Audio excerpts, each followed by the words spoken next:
Item ಯಾವುದೇ ಇರಲಿ try ಮಾಡಿ ಆಚಿ ಚಿಕನ್ ಮಸಾಲಾ. ಅಡ್ಡ ಮತದಾನದಿಂದ ಎಚ್.ಡಿ. ಕುಮಾರಸ್ವಾಮಿ ಅವರಿಗೆ ನೋವಾಗಿದೆ.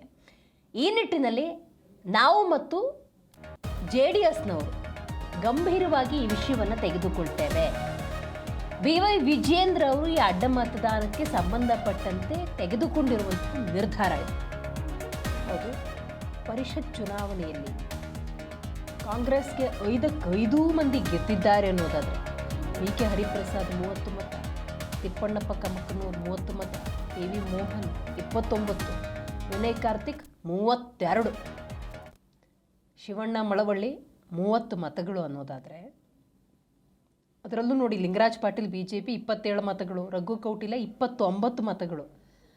ಹಾಗಾಗಿ ಅಡ್ಡ ಮತದಾನ BJPಯಿಂದನೂ ಆಗಿರ್ಬೋದು, JDSನಿಂದನೂ ಆಗಿರ್ಬೋದು. ಆದರೆ ದೊಡ್ಡ ನಾಯಕರು ಇದನ್ನು ಗಂಭೀರವಾಗಿ ತಗೊಳ್ಬೇಕು.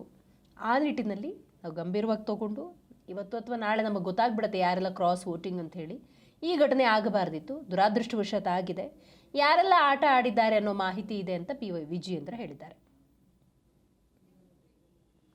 ಕುಮಾರಸ್ವಾಮಿ ಅವರಾಗಲಿ ನಾವಾಗಲಿ ಅಥವಾ ಕುಮಾರಸ್ವಾಮಿ ಅವರು ಚರ್ಚೆ ಮಾಡಿದಾಗ ಒಳ್ಳೆ ಉದ್ದೇಶ ಇಟ್ಕೊಂಡೆ ಇಬ್ಬರು ಕೂಡ ಕ್ಯಾಂಡಿಡೇಟ್ ಹಾಕೋಣ ಅಂತೇಳಿ ತೀರ್ಮಾನ ಮಾಡಿರುವಂಥದ್ದು. ಅವರೇನು ಏಕಾಂಗಿಯಾಗಿ ನಿರ್ಧಾರ ಮಾಡಿಲ್ಲ. ಪಾಪ ನಮ್ಮ ಜೊತೆ ಚರ್ಚೆ ಮಾಡೇನೆ ನೀವೇ ಅಭ್ಯರ್ಥಿ ಅಂತ ಹಾಕಿ ಅಂತ ಹೇಳಿದ್ರೆ, ಇಲ್ಲ ನೀವೇ ಹಾಕಿ ಕುಮಾರಸ್ವಾಮಿ ಅವರದ್ದು ನಾವೇ ಅವ್ರಿಗೆ ಹೇಳಿರ್ತಕ್ಕಂಥದ್ದು.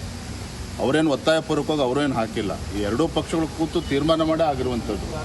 ಹಾಗಾಗಿ ಅವರ ಪಕ್ಷದಲ್ಲೂ ಕೂಡ ಇವತ್ತು 6-7 ಮತಗಳು ಅಡ್ಡ ಮತದಾನ ಆಗ್ತದೆ ಅಂತ ಹೇಳಿದ್ರೆ ಅವ್ರಿಗೂ ಕೂಡ ನೋವಾಗ್ತಕ್ಕಂಥದ್ದು ಸಹಜ.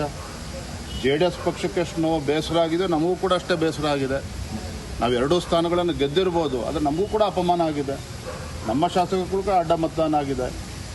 ಹಾಗಾಗಿ ಇದನ್ನು ಭಾಳ ಗಂಭೀರವಾಗಿ ತೆಗೆದುಕೊಳ್ತೇವೆ. ನಮ್ಮ ವರಿಷ್ಠರನ್ನು ನಾನು ಕೂಡ ಭೇಟಿ ಮಾಡ್ತೇನೆ. ಇದನ್ನು ತಾರ್ಕಿಕ ಅಂತ್ಯಕ್ಕೆ ತೆಗೆದುಕೊಂಡು ಹೋಗ್ತಕ್ಕಂಥ ನಿಟ್ಟಿನಲ್ಲಿ ನನ್ನ ಅಭಿಪ್ರಾಯ ಏನಿದೆ ನಮ್ಮ ರಾಷ್ಟ್ರ ನಾಯಕರು ಕುಮಾರಸ್ವಾಮಿ ಅವರು 5 ಜನ JDSಯಿಂದ ಅಡ್ಡ ಮತದಾನ ಆಗಿದೆ ಅಂತ ಹೇಳ್ತಾರೆ. ಸಿಕ್ಕದು ನಿಮ್ಮದೇ ಹಂಗಾರೆ ಸರ್? ನೋಡಿ, ಕಾಂಗ್ರೆಸ್ಸಿನ ಆಂತರಿಕ ಗೊಂದಲದಿಂದ JDS ಪಕ್ಷಕ್ಕೆ ಕನಿಷ್ಠ 4-5 ಮತಗಳು ಬರ್ಬೋದು ಅನ್ನೋ ಲೆಕ್ಕಾಚಾರ ಅವ್ರಿಗೂ ಕೂಡ ಇತ್ತು. ಆದರೆ ಅದು ಆಗಿಲ್ಲ. ಮತ್ತು JDSನ 18 ಮತಗಳು ಇಂಟ್ಯಾಕ್ಟ್ ಇರ್ತದೆ ಅಂತೇಳಿ ಪಾಪ ಅವ್ರು ಅಂದ್ಕೊಂಡಿದ್ರು, ಅದು ಕೂಡ ಅದು ಆಗಿಲ್ಲ. ನಾವು ಕೊಟ್ಟಂಥ ಮತಗಳು ವ್ಯತ್ಯಾಸ ಆಗಿದೆ ಅನ್ನೋದನ್ನು ಅವ್ರು ಹೇಳಿದ್ದಾರೆ. ಎಲ್ಲವೂ ಕೂಡ ಇವತ್ತಲ್ಲ ನಾಳೆ ಸಂಪೂರ್ಣ ಒಂದು ಚಿತ್ರಣ ನಮಗೆ ಸಿಗುತ್ತೆ.